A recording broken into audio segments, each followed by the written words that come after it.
Photographs from historical history what aren't in history books or whatever. A boat. A bloke with a dog.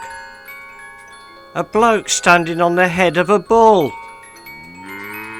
He sat on a chair now. Billy Norwood. 2 puppies in a basket. Winston Churchill's mum. Some chaps in a tent having their dinner.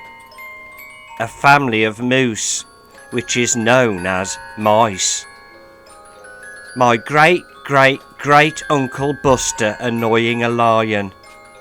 This was the last photo of him, but captured him doing what he did best, being an idiot.